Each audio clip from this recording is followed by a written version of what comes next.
ప్రతి 5 ఏళ్లకు ఒకసారి ఎంతో మంది అభ్యర్థులు వస్తుంటారు పోతుంటారు. పూజేపల్లి మాత్రం నోటాలు.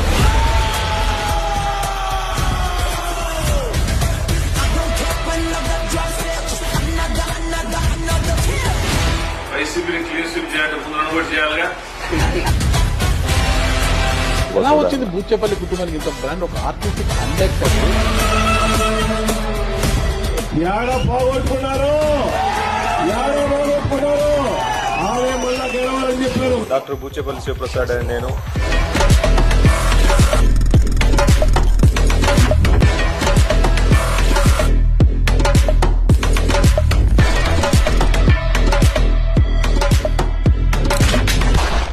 మీ అందరూ ఉండగా నేను ఒంటరి వాడిని ఎందుకు అవుతా?